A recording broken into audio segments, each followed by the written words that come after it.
सबको जय मसीह की। प्रभु का धन्यवाद, प्रभु ने मौका दिया है। मौका ना खाओ क्योंकि परमेश्वर कट्टों में उड़ाया नहीं जाता। गलतियों की पत्री उसका 6 अध्याय का 7। धोखा न खाओ, परमेश्वर खड्डों में नहीं उड़ाया जाता, क्योंकि मनुष्य जो कुछ बोता है वही काटेगा। जी, हमने पढ़ा धोखा ना खाओ, परमेश्वर खड्डों में नहीं उड़ाया जाता, क्योंकि मनुष्य जो कुछ बोता है वही। तो सबसे पहली बात, जैसा मैंने बोला कि भक्ति का बेस कैसा है, गंभीर है। तो अगर हम भक्ति करते हैं तो हमारे अंदर क्या होनी है, गंभीरता होनी है। क्यों गंभीर है? क्योंकि आत्मिक बातों के लिए आगे हैं। अगर हमारे अंदर गंभीरता नहीं होगी तो फिर हम भी किसमें चले जाएंगे? क्या लिखा है? कट्ठों में। मतलब मजाक बनता है हमारा जीवन। क्यों मजाक बनता है? क्योंकि हम बनने देते। हम संसार से प्रभु ने अलग हमें क्यों किया? हमें चुना क्यों?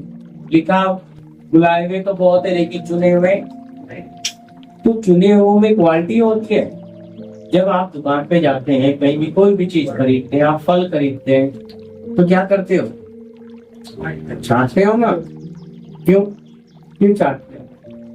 प्याज भी पीछे से दबा के देखते हैं अंदर गला तो नहीं। आलू भी लेते हैं तो कहीं हरा तो नहीं है। अच्छा चाट के लेते हो, ऐसे भर लो। नहीं करते ना। परमेश्वर भी चुना, इस बड़ी भीड़ में से, मिलियन लाखों लोगों में से हमें चुना। चुनने का उद्देश्य क्या है? ऐसे ही हम अपने घर में कोई चीज लेके नहीं आते, लेकिन बात आती है जब प्रभु ने हमें चुना तो हमें लोगों के बीच में कैसे चलना, हमें संसार में कैसा जीवन व्यतीत करना। ताकि प्रभु का बड़ा सौभाग्य कि हमें उसने अपने हाथ में लिया है। प्रियो, धन्यवाद। बहुत ऐसे हैं जो तरसते रहे कि साथ में हम भी पढ़े, लेकिन फिर भी परमेश्वर ने मौका हमें दिया। लेकिन बहुत लोगों को उसकी वैल्यू नहीं रहती, वो हल्का समझते हैं। कट्टों में उड़ाने का मतलब है उनको जीवते परमेश्वर की अहमियत पता नहीं है। अच्छी तरह से देखो, अहमियत समझेंगे तो आप में क्या आएगी? गंभीरता। समझे? उपस्थिति लोग इसलिए हमारे जीवन से देखते हैं। तो इसलिए हमारा अगला वचन भी इसके साथ चाहे पहला कोरिन्थी 6:9 से 11। जी देखो, परमेश्वर खड्डों में उड़ाया नहीं जाता, मनुष्य जो कुछ बोता है वही आगे। इसके साथ मिला के क्या तुम नहीं जानते कि अन्यायी लोग परमेश्वर के राज्य के वारिस न होंगे? धोखा न खाओ, न वेश्यागामी। जी, क्या लिखा है? जी न परस्त्रीगामी। रुक जाइए, क्या लिखा है? क्या तुम नहीं जानते कि अन्यायी लोग परमेश्वर के राज्य के वारिस नहीं हो? अन्यायी यानी कि आप प्रभु के लोग हैं, तो आपके पास क्या होना है? न्याय। न्याय का मतलब है आपका न्याय खरा होना। आप किसी का एक पैसा भी अपनी तरफ नहीं आने देना, और एक अपना मेहनत का छोड़ो भी नहीं। हम ये नहीं कहते, पर छोड़ दो चलेगा, लेकिन आना नहीं चाहिए। न्याय का मतलब न्याय, जज। क्योंकि हमारा परमेश्वर न्यायी है, तो हमारा न्याय कैसा होना चाहिए? इसलिए क्या बोल रहा है? क्या तुम नहीं जानते कि अन्यायी लोग परमेश्वर के राज के वारिस? क्वेश्चन मार्क है, होंगे नहीं। अगर हमारे जीवन में हम सही न्याय नहीं करते, हम लोगों की तरफ मुंह देखा न्याय करते, हम बुराई का साथ देते, तो किसमें जा रहे हैं हम? अंधेरे में काम है। सांप कह रहा है, प्रभु का दास कह रहा है, इससे क्या उड़ेगा, किसका मजाक उड़ेगा? प्रभु का।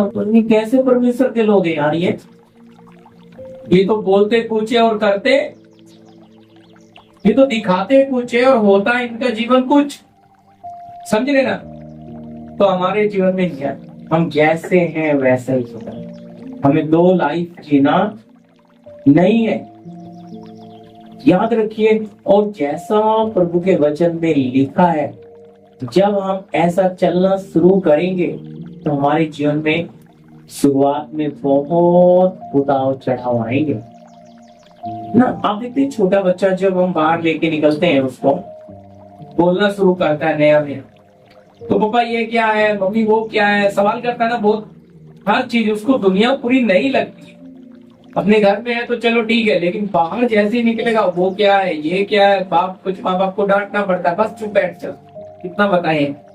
लेकिन उसे हर चीज जानने का क्या होता है ना? इसलिए हमें उसे जितना बताएंगे उतना ही उसके अंदर वो जानकारी बढ़ती जाएगी। हमें बताना चाहिए, फिर उसे भी फिर दूसरों का ये है वो है, मुझे पता है, मुझे पता। क्यों पता है? क्योंकि उसको बताया क्या।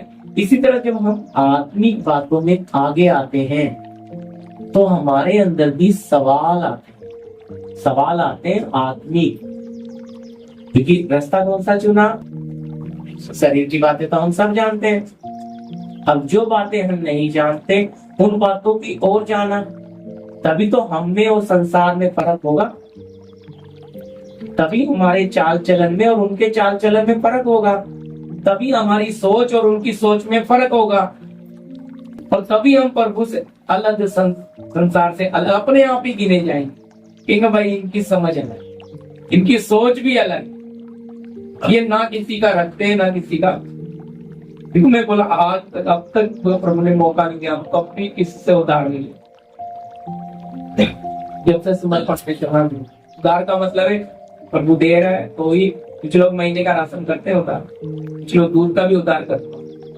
इतनी बार दूध आ रहा है, कोई सब बोलता है दिया पैकेट लेके जाना, नहीं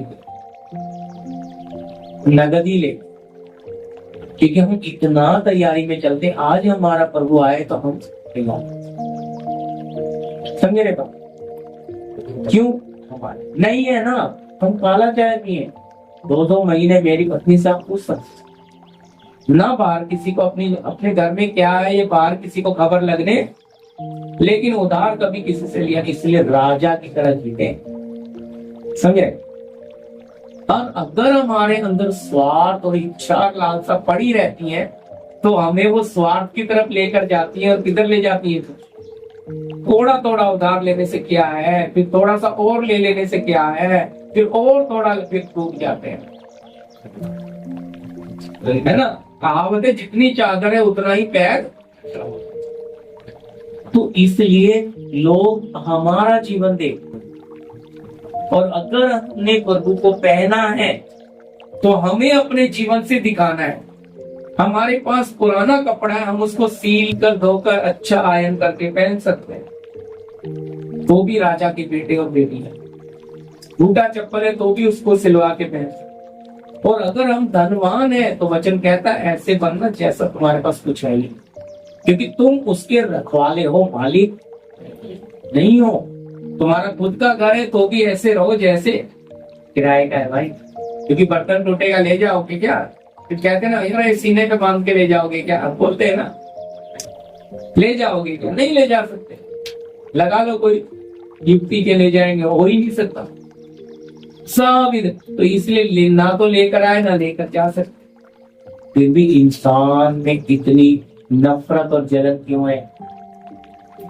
क्योंकि वो स्वार्थी है, और ये स्वार्थ होने के कारण पाप अंदर राज्य करता है। और अगर स्वार्थ खत्म हो गया तो पाप में, स्वार्थ अब निस्वार्थ। तो निस्वार्थ है तो न्याय की बात करें, और अगर स्वार्थ होगा तो अन्याय की बात करेंगे। अच्छी तरह समझना। अभी किसी ने मुझे बोला उनके साथ ऐसा कर दो, मैं तुम्हें इतना पैसा देता हूँ, तो मैं वो सच भी बोल रहा है, तुम चुप बैठो, तुम्हें कुछ नहीं पता, तुम गलत हो। जबकि वो सच बोल रहा है, क्योंकि उसको पीछे से मिल रहा है ना, टेबल के नीचे से। तो क्या कर देगा, वो न्याय को बिगाड़ देगा, सही को गलत बना देगा, गलत को सही बना देगा। कितनी चौकियों में होता है, कितने वकील यही काम करते हैं। वकील ये कहते हैं, ये नहीं कह रहा वकील बन सकते हैं, लेकिन भाई उसमें झूठ ही चलता है। क्या करें, झूठ ना बोले तो उनका काम चलेगा ही नहीं। तो कहने का मतलब क्या है, वो न्याय को बिगाड़ देते हैं, इसलिए उनको कोर्ट भी काला दिया। मतलब तुम कर सकते हो, अंदर व्हाइट कभी ऊपर काला करो, लेकिन हमारे परमेश्वर ऐसा नहीं है भाई, उसका सिंहासन भी सफेद है और वो अब कम बेर हो। तो सफेद सिंहासन है, तो इसका मतलब इसके पास कोई अन्याय की बात नहीं है। अगर हमारा परमेश्वर जैसा है तो हमारा न्याय भी वैसा होना है। इसलिए वचन कहता है तुम्हारी बात हाँ की हाँ या ना की ना हो। हम बात घुमा फिरा के ना करें, हम गोल मोल बात ना करें, हम उल्टी सीधी बात ना करें, हम सोचें, हमें हमारी बातें स्पष्ट होनी चाहिए। बेशक अगर किसी को चुप रही है, नहीं हजम हो रहा, तो मुंह ही बंद रखो, कुछ बोलो ही मत।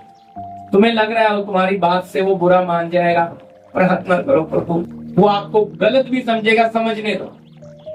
क्योंकि कुछ लोग शब्द नहीं सह पाते हैं, सच्चाई बहुत कड़वी होती है, उनके मुंह पे सच्चाई बोल देंगे तो आपसे दोबारा बात भी करेंगे नहीं।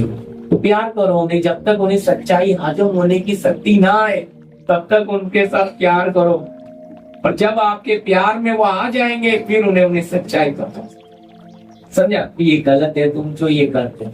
आप डायरेक्ट बोलने जाओगे, वो आपसे नफरत रख के दूर प्रेम से जीत सकते हैं। प्रेम के बगैर हम कुछ भी नहीं कर सकते। इसलिए प्रभु यीशु सिखाता है कि अपने बैरियों से प्रेम लो, अपने सताने वालों के लिए प्रार्थना करो। याद रखना, जब ऐसा चलेंगे तो फिर परमेश्वर किसमें नहीं उड़ाया जाएगा, कटों में उड़ाया नहीं जाएगा।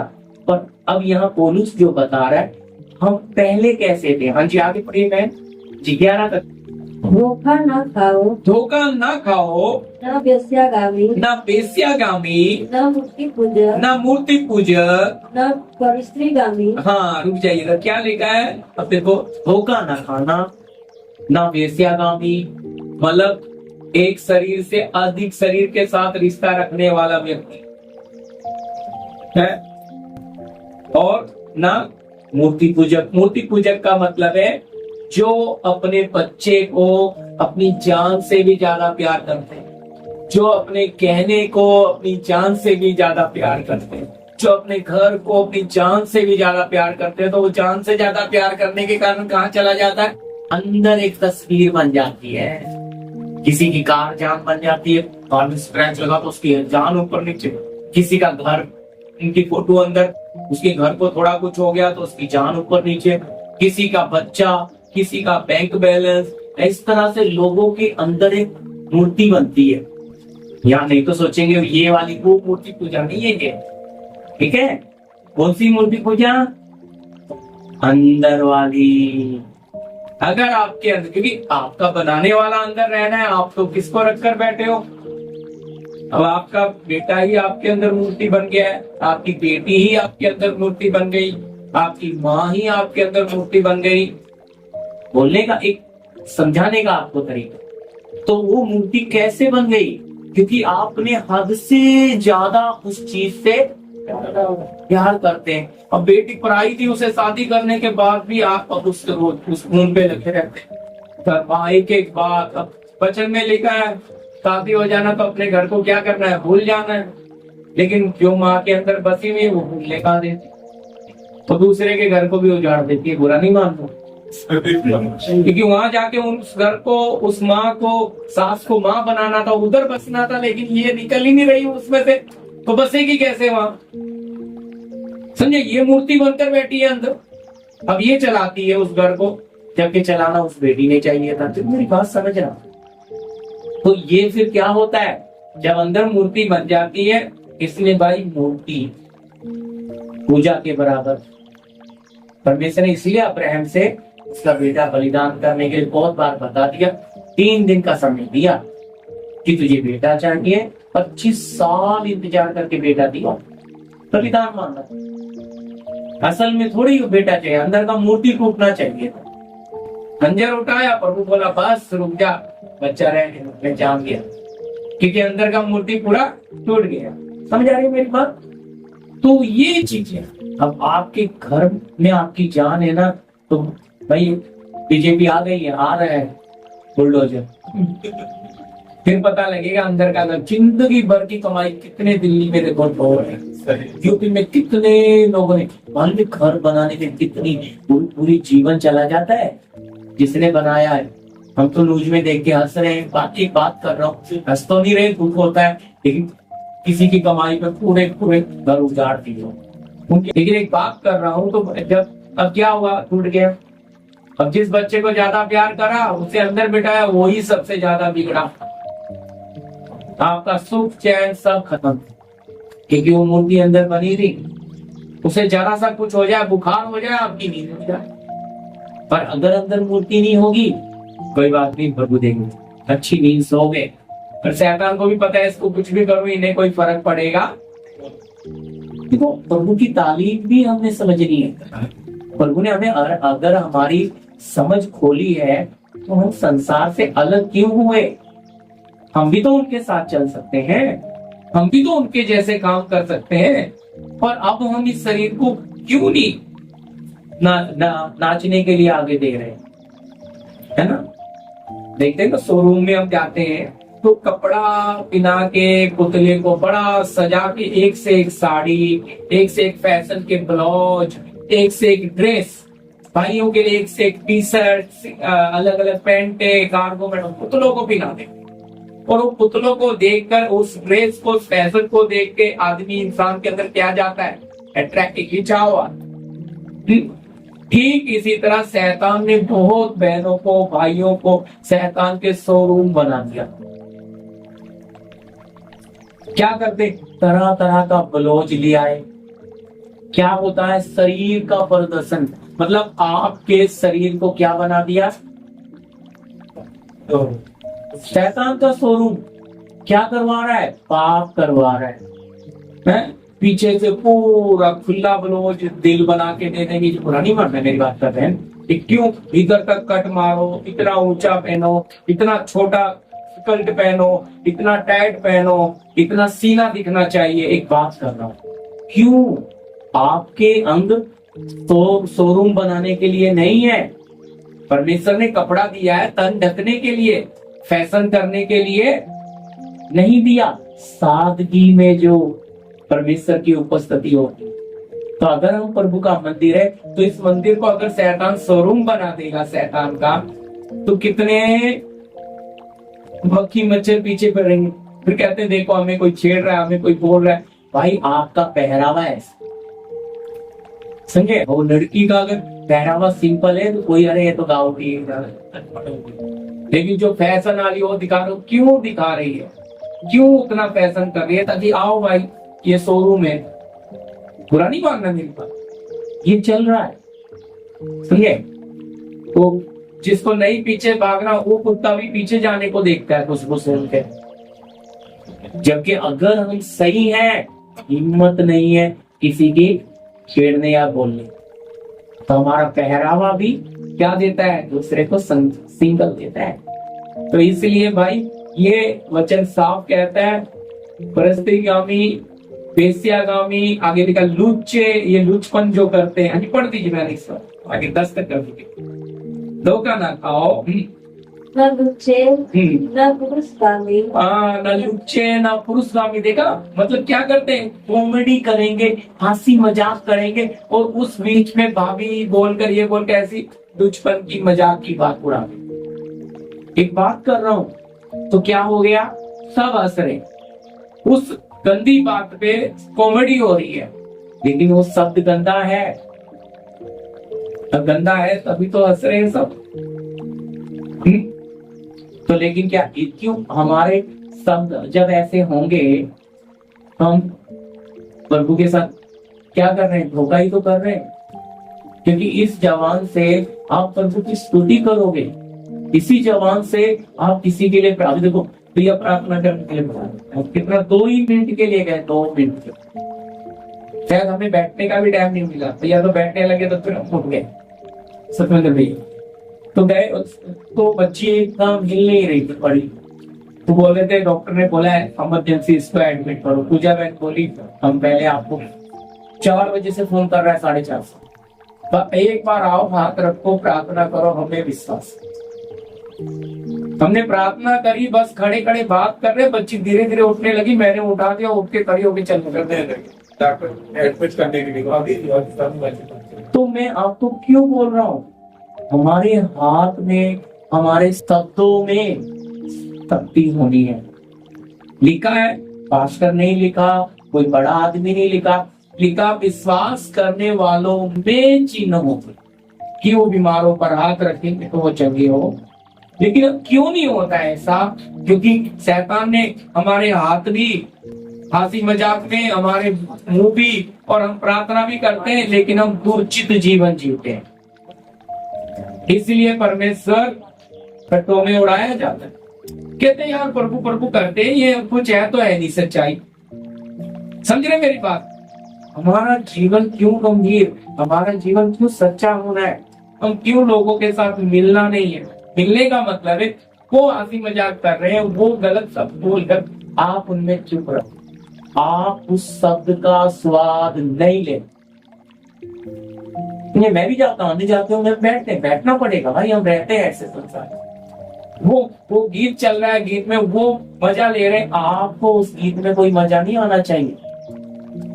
अगर आ रहा है, पवित्र आत्मा मुझे क्या करो, शुद्ध करो मुझे, मेरा मन इस गीत में क्यों जा रहा है? समझे मेरी बात? हम गुजरते हुए जा रहे हैं, अब जा रहे हैं तो 10 साल पहले बहुत गाना खूब गाते थे, अभी रेडियो में चलते हुए कान में गिर गया, 10 कदम दूर गए, मन में टूनिंग बजने लगे और धीरे धीरे मुंह पे भी आ गया। इसका मतलब आपका प्राण वही है, पर प्राण को बजना लग।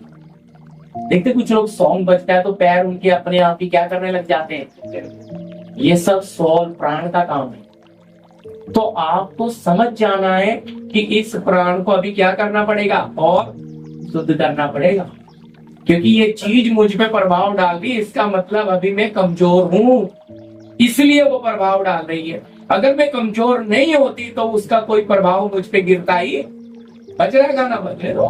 हम क्या बोलते, अरे गाना बंद करो, चिड़चिड़पन करते, बजने दो ना, पड़ोसी को खूब बजा भाई। पर हमारा मन ही ऐसा हो गया कि वो बज के भी हमें कुछ लगता ही है दूसरे के लिए। इसका मतलब अगर हम किसी को बोलते हैं, अरे ये सुनकर मेरा सिर दुख रहा है, क्यों दुख रहा है? वो चीज आपके ऊपर प्रभाव डाल, समझे?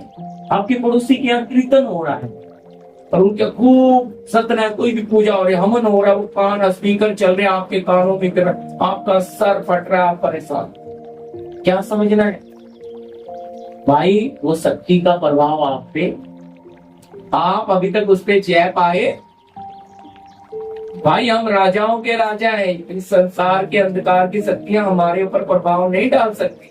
अगर हम कमजोर हैं तो होगा, अगर हम ताकतवर हैं तो हम पे कोई फर्क ही नहीं गिरेगा। देखो, इस बात को समझने के लिए, अब ये तो एरिया ऐसा है, अब इस एरिया में कुछ कुत्ते बैठे रहते हैं, 3-4 कुत्ते इधर गली के तो बैठे हैं उदाहरण के लिए। तो बड़े कुत्ते आगे लेटे, तो बाहर के एरिया से छोटे छोटे कुत्ते के पिल्ले आ गए और कुत्ते ने मुंह उठा के देखा, ये तो बड़े छोटे हैं, मेरे बराबर के नहीं, मुंडी डाल के सो गया। और ये छोटा कुत्ता दूसरे एरिया में, पता मैं उस एरिया में जाके आया हूं। समझा नहीं मेरी बात भाई? उन्होंने आपको योगी नहीं समझा कि आपसे लड़ेंगे। समझा नहीं मेरी बात? कई बार हम भी ऐसा, वो शक्ति हम पे क्यों, वो हमारे पास, वो हमें योग्य नहीं समझ, ये मेरा क्या अधिकार है हमें वो। पर जब हम बराबर इसी गली में कोई बराबर का आ जाए, तुरंत शुरू हो जाए हमला, तू मेरे एरिया में कैसे आ गया? समझा नहीं बात? बराबर वाले से लड़े। इसी तरह शक्तियां बच्चों से नहीं लड़ती हैं, वो उन्हें कुछ समझती ही, कहते अरे कोई बराबर का है तो लड़े। आप आत्मा में बढ़ते हो तब शक्तियां हिल जाती हैं, कहती हैं भाई ये हमारे राज्य को खत्म कर सकते, तब आत्मिक लड़ाई प्रियो शुरू हो। तो पर आत्मिक जीवन में बढ़ने की शुरुआत है कि जैसे जैसे आप इस संसार के राज्य को, उन आदतों को छोड़ते हैं, वैसे वैसे आप आत्मिक जीवन में बढ़ते बढ़ते उम्र से कोई लेना देना नहीं है। याद रखना। और उन्हें बच्चे के समान बोला है कि अगर स्वर्ग राज्य में बड़ा होना है तो बच्चों के जैसे बन जाए। हाँ? जी। तो इसलिए भाई ऐसे ऐसे काम करने वाले कोई भी आगे बढ़ती नहीं। 11 तक 10। हाँ, न चोर। हाँ जी 10। न चोर, न चोर, न लोभी, न लोभी, न पियक्कड़। हाँ देखो, न चोर। अब चोर बोलने से ध्यान से सुनिए अभी बात मेरी, क्योंकि और भी भाई बहन सुनते हैं ये बोलते गाँव के भी। तो याद रखना, चोर बोलने से कुछ लोग बिजली की चोरी करते, बपतिस्मा लिए, प्रभु को पहने, वो चोर है। और एक चोर स्वर्ग राज्य में जाएगा। कहेंगे पास्टर जी ये क्या बात कर रहे हैं, हम तो करते हैं। भाई करते हो, बंद करना पड़ेगा, क्योंकि मैं नहीं कह रहा, वचन है। आप सरकार के साथ भी वफादार बनना है। चोर बोलने से वही नहीं, इसलिए कितनी जगह पे ऐसी बात हो जाती, बिना बोले किसी की चीज ले आना वो भी चोरी होती है। सोच लो, तो इसका मतलब क्या होता है? देखो ये तो बड़े थे, तो बच्चे बड़े खराब थे। हमारा बच्चा शुरू से, मेरी पत्नी को मैंने बोल के याद डाला, मेरा बच्चे बैग चेक कर लो, किसी की पेंसिल आ गई तो 2-3 जाकर क्यों लाए, तो उसे पता लग गया अपनी छोड़िया चलेगा, लेकिन किसी की लेकर आना हम माँ बाप नहीं करते। किसी की रबड़, किसी की शॉर्पनर क्यों आ गई, आज अगर ये चोरी करेगा तो आने वाले दिन में ये चोरी बनेगा, बुरा नहीं मानना। ये माँ बाप का फर्ज है कि अपने बच्चों के साथ कैसा व्यवहार करना, किसी भी चीज का उन्हें लालच नहीं करना है। हमें उनको हाँ बोलते हैं, उनको ना बोलना भी आना है। तो मेरा बेटा बोलता पापा पिकनिक के लिए भेज दो, गए हफ्ते पिकनिक के बाद, बहुत पीछे पड़ा, मेरे सारे दोस्त जा रहे हैं। मैं बोला गए साल गया था ना, मैं बोला इस साल यीशु मसीह मना कर रहे, अगले साल पैसे थे, ऐसा नहीं है 1100 रुपए कोई बड़ी चीज नहीं, लेकिन नहीं भेज पा। बोला अगले साल ही, परसों जब तक पिकनिक गई नहीं, रोज काम के पास पापा भेजेंगे। मैं बोला मना कर दिया था मैं, कभी पर पैसे नहीं दिए। समझना मेरी बात, ऐसा नहीं है कि पैसे नहीं है, लेकिन हमारे बच्चों को हमेशा हम हाँ हाँ हाँ देते जाएंगे, फिर वो बच्चों की आदत ना नहीं सुनेंगे। उन्हें ना कब देना है कब नहीं देना, समझे? वो भी आपका एक कर्म, क्योंकि पिता भी हमारे साथ ऐसे ही करता है। हमारी जरूरत हमें देता है, हमारी इच्छाएं पूरी नहीं करता पिता, तो हमें भी वैसे ही चलना पड़ेगा। अगर हम अपने बच्चों की इच्छाएं पूरी करने लग जाएंगे तो शारीरिक बन जाएंगे, तो कहेंगे नहीं हमें तो चाहिए। तो इसलिए होकर भी प्रयोग ऐसा जीना है नहीं है। और हमारे बच्चों की आदत अच्छी बनेगी, प्रभु के साथ बैठना सिखाएंगे, ये प्रार्थना करना सिखाएं। प्रार्थना करना, प्रार्थना नहीं करेंगे ना, खाना मत दो।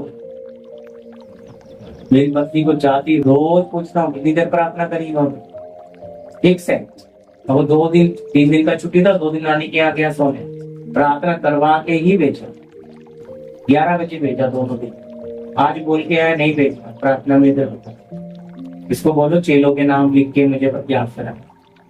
बोला बाइबल के नाम याद कर, तो याद रखो, उनको बिजी रखो। बड़ा छुट्टी है तो बिजी कर दो किसी चीज में, लेकिन आप उनपे अगर क्या करेंगे, लापरवाही करोगे तो क्या होगा जी? क्या लिखा है 10 में? लोभी बच्चों के अंदर तेजी से लालच आता है चीजों का, वो उसकी देख लिया, उसका देख लिया, ये देख लिया, हर चीज का। हम बड़ों में इतना कपड़े का नहीं, बच्चों में तेजी से कपड़ों का शौक आता है। कहां से आता है बोलो? ये भी एक लालच है। सब लालच पूरा करना चाहिए क्या? बोलो, हमें भी बहुत चीजों की इच्छाएं होती है, क्या सब इच्छा हमारी बाप पूरी करता है? बोलिए। बस जरूरत हम ये देखते हैं इन इच्छाओं में सबसे ज्यादा जरूरत किसकी है, वो पहले। जिसके बगैर काम नहीं चलेगा, जिसके बगैर चल जाएगा वो बाद में लेंगे। इच्छा है अंदर, लेकिन पहले जिसकी ज्यादा जरूरत है वो पहले ले। समझ रहे? इसी तरह हमारा व्यवहार, हमारे बच्चों की हमें जरूरत, क्योंकि इच्छाओं के पीछे जाएंगे तो वो आत्मिक बनने की जगह किधर चले जाएंगे? क्योंकि इच्छाओं की बेल क्या करती है? बांध लेती है, फिर वो अपने कंट्रोल में चलाते हैं। फिर बच्चे क्या हो जाते हैं? चिड़चिड़े, गुस्से आदि, वो सुनते नहीं है। इसलिए तो पौलुस ने लिख के दिया, अंत के दिनों में कैसे बच्चे होंगे? माता पिता की आज्ञा है। मैं वचन में नहीं जाना चाह रहा, लेकिन कड़वा वचन लिख। अविश्वासी, अभिमानी, भले के बैरी, माता पिता के ना चाहने वाले, सुख विलास के चाहने वाले हैं। सोचो, ये लिख कर दिया। अब के समय में ऐसे बच्चे होंगे। कौन होंगे? जिनमें वचन बोया ही, जिनमें प्रभु का बैर डाला ही। तो इसलिए सत्य अगर हमें स्वतंत्र कर रहा है तो हमारा फर्ज है हमारे बच्चों का, हमारे सबको भी क्या करना है? जागरूक करना है। तब देखिए ना, जब आप होकर भी ऐसे जियोगे ना, आपके पास कभी पैसे की कमी नहीं होगी। समझे? कभी नहीं हो, क्योंकि आपकी अभी इच्छाओं को खत्म कर दिया है। अभी जरूरतों के ऊपर है तो हमेशा पैसा, आपकी इच्छाएं आपका पैसा खत्म कर दे। अब इच्छाओं को साइड में रख दिया, किसमें चल रहे? जरूरत। तो हमेशा दो पैसे आपके पास, इसलिए वो आशीष, वो तेल हमेशा पड़ा रहेगा। लेकिन खत्म कैसे हो जाता है? इच्छाएं खींच लेती, ना चाहते हुए भी वो चीज में। फिर प्रभु ये चीज देखता है, अगर इसे और भी दूंगा तो ये तो और इच्छा फैलाएगा, क्योंकि इच्छा का कोई सीमा ही, ये इच्छा अभिलाषा में बदलती बदलती बड़ी होती है, कभी बढ़ती नहीं है। तो इसलिए प्रियो, हमें इस पे तृप्ति दिखाएंगे, क्योंकि तू हमें जितना भी दे दे हम उसी में तृप्त है। तब प्रभु हमें बहुतों का अधिकारी बना सकता है। उसे पता है मेरे बच्चों में वो चीज रही नहीं, पर उसका एग्जाम तो हमें पास करके देना पड़ेगा ना।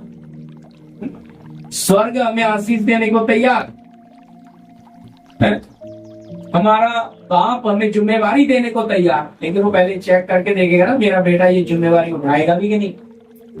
अगर वो जिम्मेवारी उठाने के योग्य नहीं है तो इंतजार करेगा बाप। इसी तरह स्वर्ग भी हमें दे, जब तक हम योग्य नहीं हो जाते वो अपनी आशीष हमें देता नहीं है। याद रखना, वो आत्मिक आशीष के पीछे जब हम जाते हैं तो शारीरिक आशीष अपने आप आ जाती है, लेकिन जो शारीरिक आशीष के पीछे जाता है वो आत्मिक आशीष भी खो देता। समझ रहे?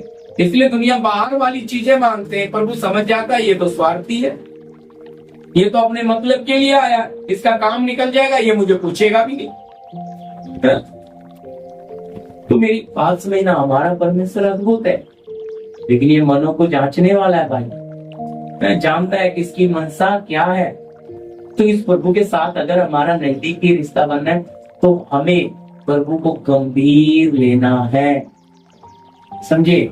उसकी गंभीरता को समझना है, तब दूसरे पर हमारा जीवन प्रभाव डालेगा। हम लोग अभी यीशु मसीह का तमाशा बना, यीशु मसीह का मजाक उड़ाया गया, तो हमारे साथ क्या नहीं करेंगे लोग? बोलो, मजाक सहेंगे? सहेंगे मैडम? लेकिन ना ना ना ना, मजाक में बेइज्जती हो गई, मर जाएंगे पर अपनी बेइज्जती होने। झूठी इज्जत के लिए इंसान क्या नहीं करे। समझे?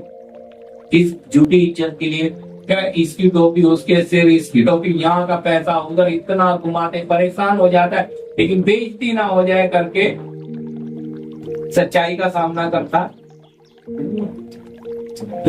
क्यों चला जाता है बुराई में? याद रखना, आप इज्जत की परवाह ना करें। समझे? आपके मेरे रचयिता ने मानव रूप लेके पृथ्वी पर आकर अपने तन का कपड़ा तक इसराइलियों को उतारने दिया, परवाह नहीं। वचन में लिखा उसने क्रूस की मृत्यु सहन, उसने कुछ परवाह नहीं। इज्जत की परवाह करता तो भाई हमारा उद्धार होता ही। तो इसलिए दुनिया का काम है बोलना। आज तुम्हारा मजाक उड़ाएंगे। पौलुस बोलता है हम जगत में स्वर्गदूत और जगत के लिए क्या है तमाशा। देखते हैं बंदर बंदेरा का तमाशा दिखाते हैं आपका, जगत के लिए और स्वर्गदूतों के लिए हम तमाशा। अगर प्रभु को अच्छा लग रहा है, हमारा जीवन मजाक बन रहा है, चुप रहो ना, कुछ भलाई को लेकर आए। आज मजाक उड़ रहा है, फिर इन्हीं लोगों के बीच में शिरोमणि भी बना, समझे। लोग सामने से नहीं पीछे से भी मजाक उड़ाते, तरह तरह की बातें बोलकर आपके दिल पर छुरे के जैसा लगेगा दर्द। कहेंगे तुम पागल हो गए हो, तुम्हारा दिमाग। और सच में वचन साफ कहता है जिस पर आत्मा उतरा उसको लोग, हिंदी में लिखा है बावला, इंग्लिश में लिखा है मेंटल। मेंटल का मतलब पागल ना, सोच लो फिर। अब भाई जो समर्पण जीवन में जी रहे बहन बहने वो भाई वो पागल ही है, समझिए ना। मैं नहीं कह रहा, वचन कह रहा भाई। इसलिए पागल को देख के सब हंस रहे और पागल उन्हें देख के हंस रहा है। मैंने बोला गेट ऑफ इंडिया में तो मतलब कौन है पागल? वो सोचता है ये सारे पागल है और वो सोचते हैं ये पागल है। तो ये हालत है भाई। इसलिए आप परवाह नहीं करते। अगर उनके हंसने से आपका दिल दुखने लग गया भाई, फिर आप चल नहीं सकते। किसी के बोलने से पौलुस लिखता है मेरा मन दुखता, किसी के दुखी हो, किसी के ठोकर खाने से मैं दुखी होता। तो भाई याद रखना, किसी कई बार मार इतनी नहीं लगती जितना शब्द लगता है, समझे। ऐसे ऐसे शब्द हैं हमारे पंजाब में, यूपी में, बिहार में, सब ये शब्द से आदमी नंगा कर देता सामने वाले। तो मार इतनी वो नहीं पड़ती, दर्द नहीं देती जितना शब्द देता है। उसको बोलते हैं शब्द की मार, झापड़ से भी ज्यादा बड़ी। तो सोचो अगर हमारे प्रभु ने तो थप्पड़ खाए, मुंह पर थूका गया है, उसकी आंखों पे पट्टी बांधकर बोला गया बता तुझे किसने मारा, उसने कोई जवाब ही नहीं दिया। लिखा बद होने वाली भेड़ के समान चुपचाप मुंह खोला। तो याद रखना जहां आपके दुर्व्यवहार हो रहा है चुप करो, प्रभु इन्हें माफ करो, इन पर कोई सजा लाना आपका फर्ज है ये बोलना, क्योंकि आपके साथ स्वर्गदूत है। उद्धार पाए हुए लोगों के साथ परमेश्वर की सत्य की आत्मा है। और अगर आप अपनी अपनी जगह जलती हुई रोशनी की तरह खड़े, याद रखना सब आएगा। ये सब प्रभु आपको इस परीक्षा में से लेकर जाएगा, तभी ना उबार के सुख से भरेगा। और फिर चेक करेगा, हाँ जी 11 में पढ़ दीजिए, पूरा क्या 10 पूरा हुआ ना। ना गाली देने वाले, हाँ ना गाली देने वाले, ना अंधेर करने वाले, ना किसी का बुरा करने वाले, परमेश्वर के राज्य के वारिस। हाँ ज्ञानी होंगे। ये सब लोग परमेश्वर के राज्य के वारिस नहीं होंगे भाई। ये कबीर, यानी कि हम प्रभु में हैं, प्रभु में चल रहे हैं, लेकिन गाली भी देते हैं, झगड़ा भी कर लेते हैं, सब कर लेते हैं, ये सारे काम करते हैं और फिर कहते हैं हम प्रभु में। तो लिखा ऐसे ऐसे परमेश्वर के राज्य के वारिस। परमेश्वर का राज्य बताओ है? हाँ सही बोलो, बोलो ना अच्छे से। पवित्र आत्मा, परमेश्वर का राज्य क्या है? पवित्र आत्मा। तो पवित्र आत्मा में आप क्या बनना है? पाए जाना है, परमेश्वर के राज्य में पाए जाना है। तो आप परमेश्वर के राज्य के वारिस ही नहीं बनोगे तो पवित्र आत्मा आपको चलाएगा नहीं। पवित्र आत्मा नहीं, फिर आपको अपनी बुद्धि चलाएगी और इस संसार का ईश्वर, जो ईपीसी 2 में हम पढ़ते हैं, आज्ञा ना मानने वालों में आज भी कार्य, समझे, जो मन मर्जी करेंगे उनमें वो शक्ति अपने आप ही काम, और वो होंगे उनके साथ धोखा होगा बड़ा। इसलिए भाई लिखा धोखा मत खाओ, परमेश्वर ठट्ठों में उड़ाया, मनुष्य जो बोएगा वही काटेगा। काटे कीजिए 11 नहीं हुआ ना, 11 खाली पढ़ के चाहिए, जल्दी खत्म कर दो। फिर इर्मिया ले 11 शब्द रह गया ना, 11 और तुम में से देखो ये हमारे भूतकाल को बता रहा है। और तुम में से ऐसे ही थे, कितने ऐसे ही थे, परंतु तुम प्रभु यीशु मसीह के परंतु तुम प्रभु यीशु मसीह के नाम से और हमारे नाम से और हमारे आत्मा से परमेश्वर की आत्मा से होए गए और पवित्र हुए और पवित्र हुए और धार्मिक हुए। हालेलुया। देखो मतलब हम कभी भूतकाल में ऐसे थे, पर प्रभु की आत्मा के द्वारा, उसके लहू के द्वारा धोए गए और पवित्र हुए। तो अब हम इसलिए याद रखना, धोखा नहीं खाना, क्योंकि परमेश्वर। अब आ रही है बात, बोएंगे कैसे। आगे आइए, आप पढ़िए यिर्मयाह 34:17। हाँ जी, यिर्मयाह 34:17। इस कारण यहोवा यूं कहता है, जी, तुमने जो मेरी आज्ञा के अनुसार अपने अपने भाई के स्वतंत्र होने का प्रचार नहीं किया, अतः यहोवा का यह वचन है, सुनो, मैं तुम्हारे इस प्रकार से स्वतंत्र होने का प्रचार करता हूँ कि तुम तलवार मरी और महंगी में पड़ोगे, और मैं ऐसा करूँगा कि तुम पृथ्वी के राज्य में मारे मारे फिरोगे।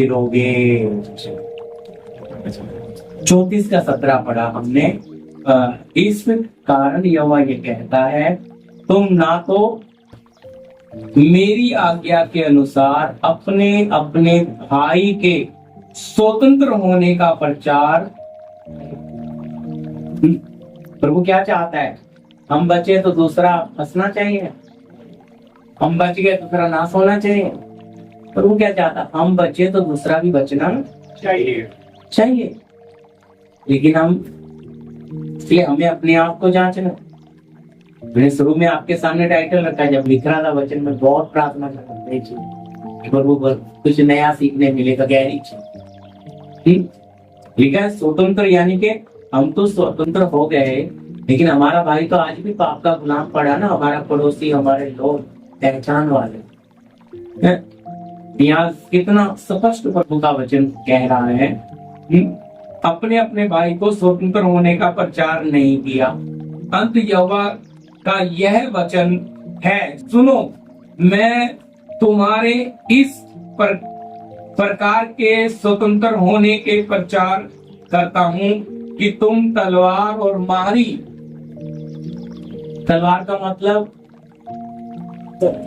और मारी हमारे जीवन में क्लेश और हमारे जीवन में बीमारियां, महामारी बोलने से। और अगला शब्द क्या लिखा है, मारी और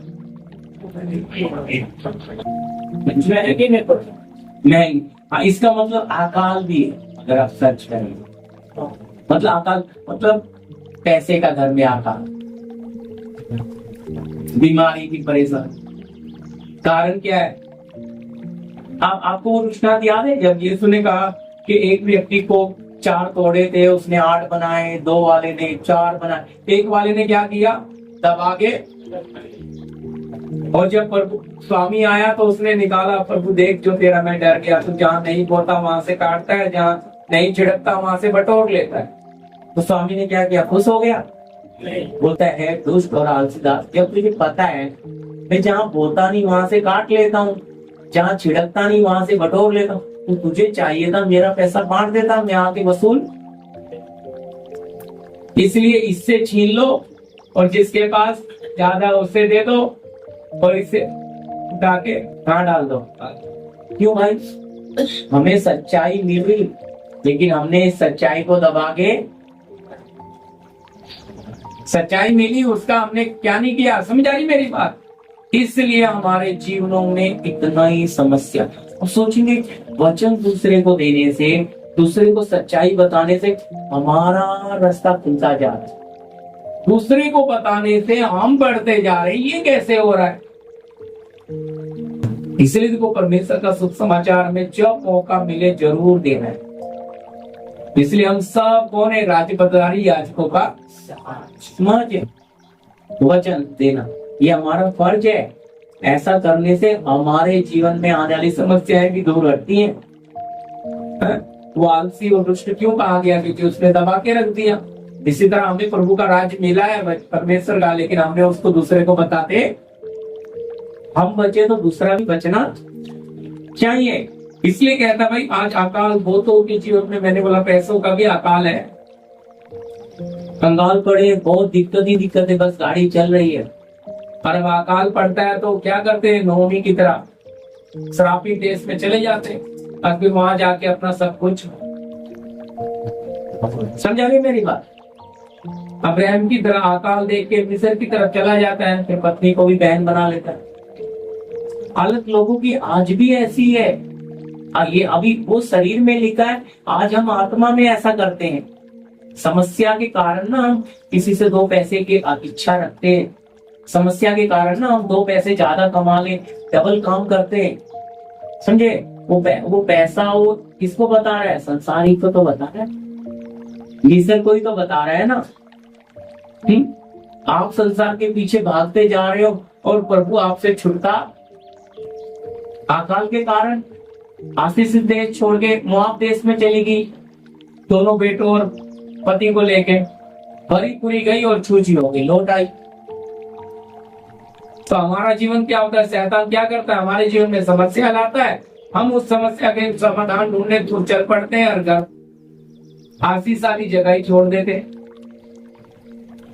इसलिए प्रभु को समझिए आप, ये परमेश्वर वो है जो हमारी सोच से परे है। ये आपसे वायदा कर रहे हैं ना, आपकी जरूरत पूरी करेगा, इच्छाएं नहीं। ये आपको कोई घटी नहीं छोड़ेगा। पर जब आप इच्छाएं पाल के बैठे हो तो आप परेशान हो। इसलिए बहुत लोग मसीह में क्यों हाथ से नहीं चल पाते, इच्छा ही नहीं छोड़ते। हर इच्छाएं उन्हें बांध के रखती है, आत्मिक जीवन में बढ़ते नहीं है। इसलिए भाई क्या फिर परमेश्वर क्या करता है, अभी इन्हें सुधारना है तो क्या करेगा, जो है वो भी, ताकि क्या हो जाए। देखो ना, अब ये बात तोड़े तो डामर के रोड को तोड़ के आरसीसी का बनाते हैं तो बुलडोजर जो बना होता है क्या, चलने का रास्ता भी खराब करती है। पर जब आरसीसी का बन जाता तो गाँव बन गया यार। इसलिए जब परमेश्वर हमारे जीवन में संसार की गंदगी निकालने के लिए बुलडोजर लगाता है तो हमें लगता है जीवन उजाड़ हो गया, हमारा जीवन तमाशा बन गया। अरे भाई हम तो कहीं के रहे ही नहीं, लेकिन थोड़े दिन में जब देखते हैं आरसीसी का बन के आ रहा है तो भाई वाह, सपने में भी नहीं सोचा था ये ऐसा बन जाएगा। समझ आ रही है मेरी बात।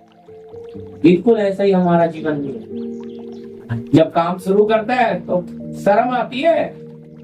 मैं कह रहा हूं, जो बहनें अगर समर्पण किया आप में से, तो अगर बाहर चलेंगे सच में अंदर से आएगी फीलिंग, क्योंकि आपके भी खून में शारीरिकता रहती है, मेरे भी खून में है बहनों। वो क्या करेगी, लेकिन इसके ऊपर आपको क्या पाना है, जय। तो वो फीलिंग क्या देगी, अरे तू पागल है, तू मूर्ख है, ये दिमाग की बातें करेगी अंदर ही अंदर है, ये कैसे होगा, तुम तो ये बन रहे हो, तमाशा बन, इस तरह की फीलिंग देगी तो अंदर क्या आएगा, बोलो, दुख आएगा है। जबकि आपको पवित्र आत्मा के राज्य में हमेशा आनंदित रहना। आप बताइए ना, पानी के जब अंदर आप चले गए तो किनारे पे आप खड़े हो, कोई आपको गाली दे रहा है तो आपको सुनाई देगा, आप कमर तक के पानी में कुछ भी बोल रहा है सुनाई दे रहा है। जब आप पूरा अंदर डूब गए, अब कोई कुछ बोलेगा तो सुनाई देता है। वो है आत्मिक। आधे अंदर आधा बाहर तो सब आपको संसार आपके ऊपर प्रभाव डालेगा, पर जो पूरा आत्मा में चला जाता है उस पर कोई फर्क पड़ता ही। तो ऐसा बिल्कुल ऐसा होता है जैसे कुत्ता भौंक रहा आती, उस पर कोई फर्क नहीं पड़ता। वो है आत्मिक जीवन। पर मैं कह रहा, वो बहन हो भाई हो, कहीं भी बैठेगा उसका प्रभाव वहां के लोगों पर गिरेगा, उसमें ईश्वर की आत्मा बातें करेगी, उसमें सत्य का आत्मा प्रभाव डालेगा। वो अंधकार के लोगों में अलग ही चमकेगा यार, वो लोगों का अट्रैक्शन उसकी ओर जाएगा। अंधेरे में पड़े हुए लोग उससे ज्यादा बात करना पसंद करेंगे, उससे ज्यादा सलाह लेना पसंद करेंगे। समझ रहे, ये कैसे होगा, क्योंकि उसमें परमेश्वर की आत्मा वास करती है। ये होता है तो। लेकिन अगर हम बच गए और दूसरे को बचाने के लिए नहीं सोचते हैं तो फिर हम तो स्वार्थी हैं।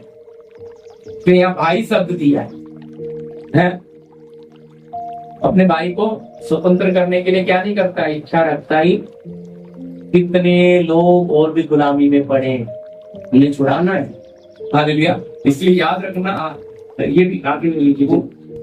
आशीष कहाँ मिलेगी? इसराइलियों की हालत की सच्चाई में नहीं चलते तो प्रभु बार बार उन्हें गुलामियों में, कभी यहाँ कभी वहां, मारे मारे फिरने की हालत क्यों थी? याद रखना, हम अपने बनाने वाले को नाराज करके कभी खुश रह नहीं सकते। अगर वो खुश है तो हम भी खुश हैं, उसकी खुशी में ही हमारी खुशी हो। इसीलिए जी पढ़िएगा हम दूसरा कुरिन्थी 9:6।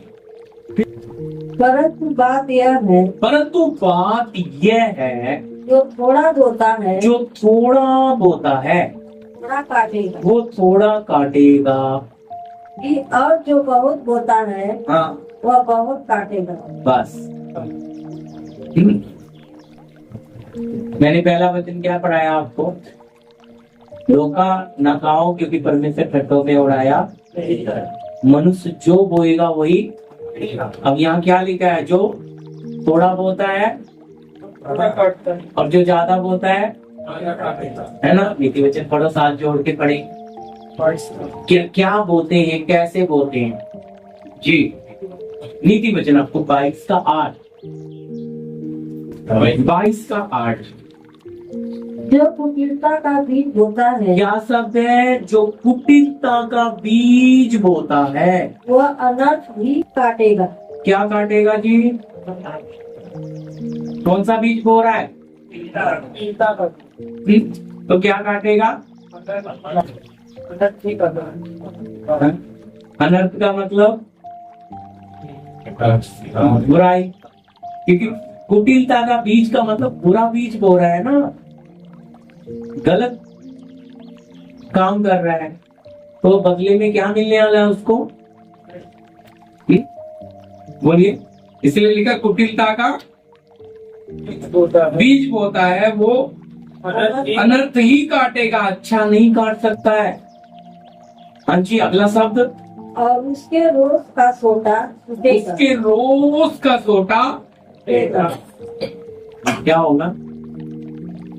जो बड़ापन लेके बहुत लोग चलते हैं, घमंड लेके चलते हैं, वो क्या हो जाएगा? किसी का घमंड रहा है क्या? प्रभु घमंडियों का घमंड तोड़ना जानता है। रोज का सोटा भी क्या हो जाएगा? टूट जाए। तो याद रखना, अगर हम अच्छा नहीं बोल सकते तो बुरा भी हाँ बोल। उन्हें दिया है, हम उन्हें देखभाल। देखो, सेवा ज्यादा भागना वो बड़ी चीज नहीं, जो प्रभु ने दिया है उनको संभालना। हम आगे देखने जाएंगे, भीड़ लाने, और ये जो है उन्हें शैतान खा जाएगा। तो जो दिया है प्रभु ने उनको संभालो, वो प्रभु देख लेगा, है ना। हम किसी को नहीं बचा सकते, प्रभु जो हमें लेकर आ रहा है उनकी हमें सेवा करनी है। तो कहने का मतलब है, प्रभु का वचन इतना साफ है, अगर हम गलत व्यवहार करेंगे लोगों के साथ, हमें मुद्दे दे तो हमारे साथ भी, समझ गए, हम दूसरे के बारे में गलत सोचते हैं ना, तो हमारा बनाने वाला भी क्या सोचेगा? वो हमारे बारे में अच्छा सोचेगा। याद रखना, जब आप अच्छा सोचेंगे तो आपके लिए भी परमेश्वर अच्छा ही, क्योंकि आपकी सोच कैसी बन गई? परमेश्वर जैसे। परमेश्वर कभी किसी के लिए को पापी को भी प्यार करता है, धर्मी को। उसके लिए तो दोनों कीमती है। एक बाप है, नालायक बच्चे को भी उतना ही प्यार करता है, लायक को भी उतना ही करता है। उसके लिए तो दोनों बच्चे हैं उसके। इसी तरह परमेश्वर नफरत नहीं करता है बुरे लोगों से, वो तो ये चाहता है कि बुरा अपनी बुराई को छोड़कर मुझ में आ जाए। तो इसलिए हमें प्यार करता है जी। एक साथ में भी पढ़ी, आयु 4:8। समय तेजी से जा रहा है जी जी। आयु 4:8।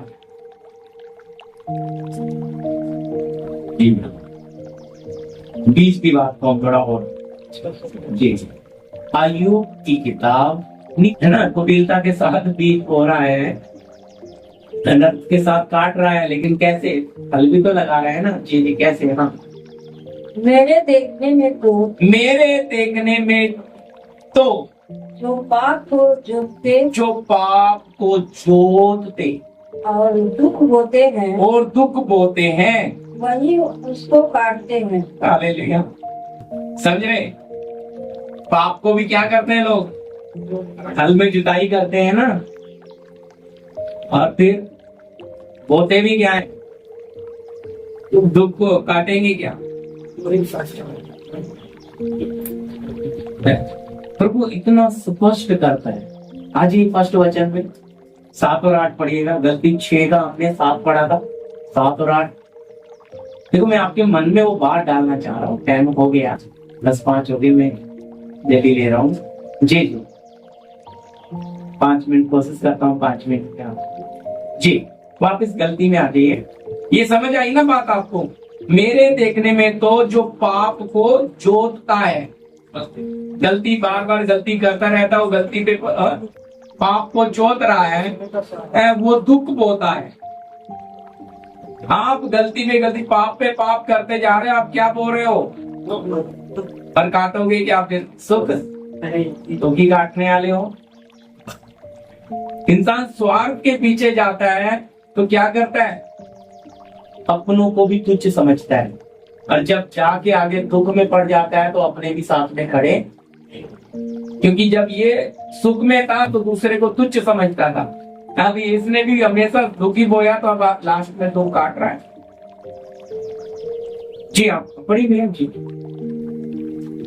धोखा न खाओ, हाँ धोखा ना खाओ, परमेश्वर ठट्ठों में नहीं उड़ाया जाता। परमेश्वर ठट्टू में नहीं उड़ाया जाता।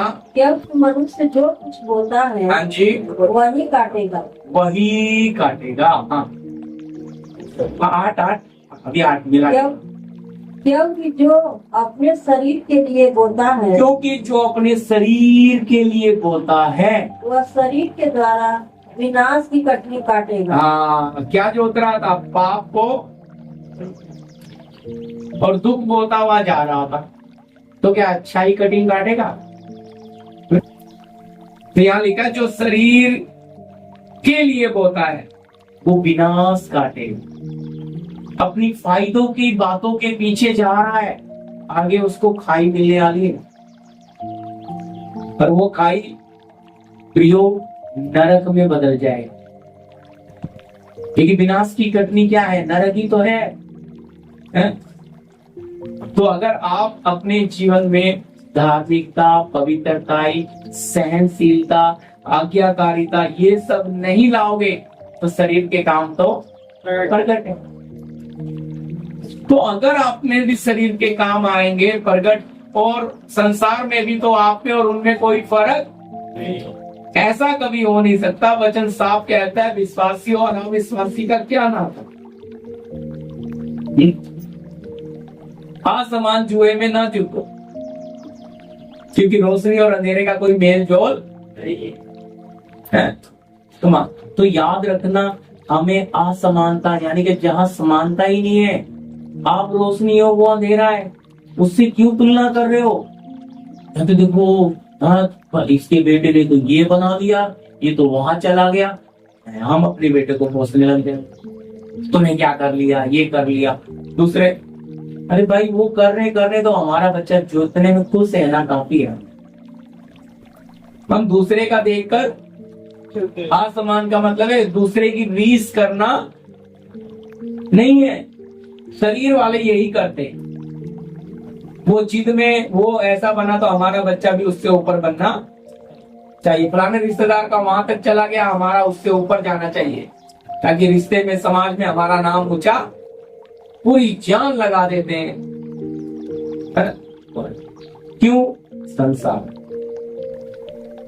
तो इसलिए शरीर के लिए बहुत लोग हैं आत्मिक रास्ते से बर्बाद क्यों हो गए? क्योंकि शरीर में चले गए। इसलिए इसी गलती 3 में पौलुस कहता है, क्या तुम ऐसे निर्बुद्धि हो कि आत्मा की रीति पर शुरू किया, अब शरीर में अंत करोगे? आप जब प्रभु में आए तो आप आत्मिक बातें सुने, आत्मिक जगत को महसूस किए, आप आत्मिक जगत की ओर चलना शुरू किए, लेकिन धीरे धीरे आप शरीर की तरफ से रख गए। मैं नहीं कह रहा, वचन क्या है? गलती 3 पढ़ो मत। हाँ समय खत्म हो गया, मैं खत्म कर रहा हूँ। तो प्रियो इसी तरह याद रखना, हम जो बोएंगे वही, यानी कि अगर हम जैसा हमें चलना है हम नहीं चलेंगे, हमारे द्वारा परमेश्वर का क्या उड़ेगा? मजाक।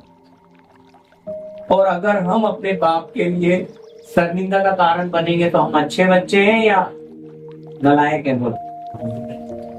इसलिए हम वो काम कभी नहीं करेंगे जिससे हमारे बाप को सर झुकाकर चलना।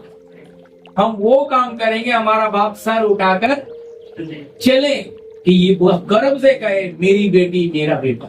क्यों?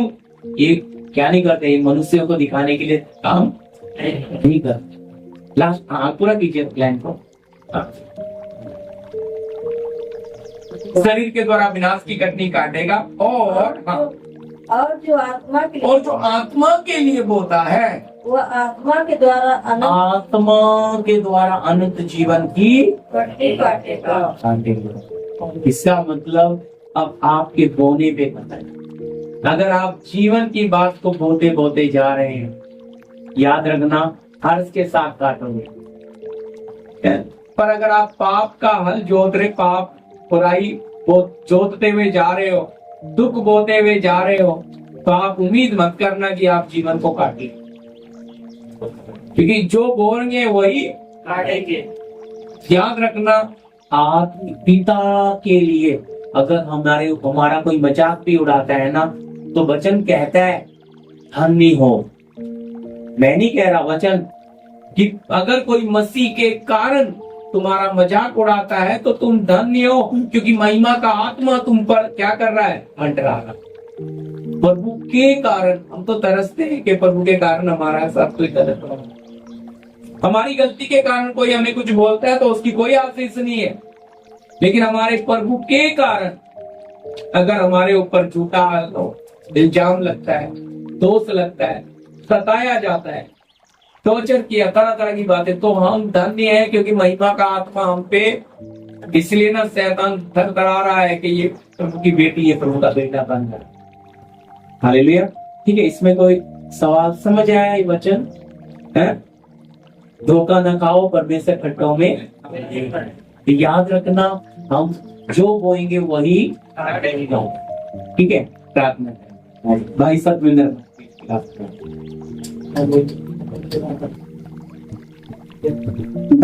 धन्यवाद करते हैं परम पिता परमेश्वर। हालेलुया।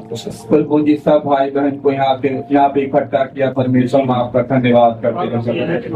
आपने गीतों में आशीष किया परमेश्वर, हम धन्यवाद करते हैं जो हमारे दास ने वचन दिया सच्चाई का परमेश्वर। हालेलुया।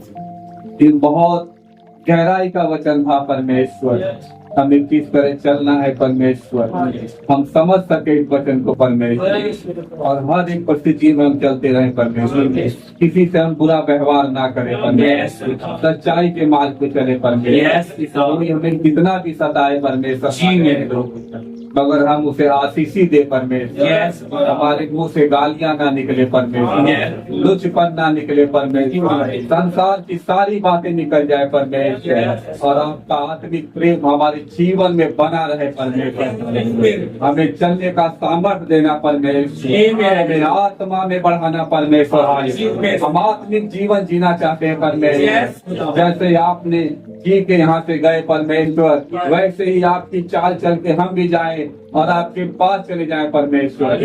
हम धन्यवाद करते हैं परमेश्वर, जो हमारे दास आए परमेश्वर, इनको और आशीष देना परमेश्वर, और सच्चाई का वचन निकले परमेश्वर इनके जीवन में परमेश्वर, और हमारे और बहुत आयु के जीवन में कार्य करे परमेश्वर, और बहुत लोग उद्धार पाए परमेश्वर। हम धन्यवाद करते हैं परमेश्वर अपने दास को, और प्रभु जी मनोज भाई आए हैं परमेश्वर, जो हमारे नए भाई आए हैं परमेश्वर, उन पे आपकी सामर्थ्य आए परमेश्वर, और समझने की शक्ति देना परमेश्वर। इस मंडली को, सब भाई बहन को आपके हाथों में देते हैं परमेश्वर। यहाँ से निकले परमेश्वर तो अच्छी रीति से प्रार्थना करे परमेश्वर, और आपने हो के बातें करे परमेश्वर। हम धन्यवाद करते हैं, सारी आदर महिमा आपको देते हैं, प्रभु यीशु मसीह के नाम से मांगते हैं। अब पिता का प्रेम, पुत्र का अनुग्रह, पवित्र आत्मा की सहभागिता, संगति हमारे साथ, तमाम संत लोग के साथ प्रभु यीशु के दूसरे आगमन तक होता रहे। आमीन। सबको जय।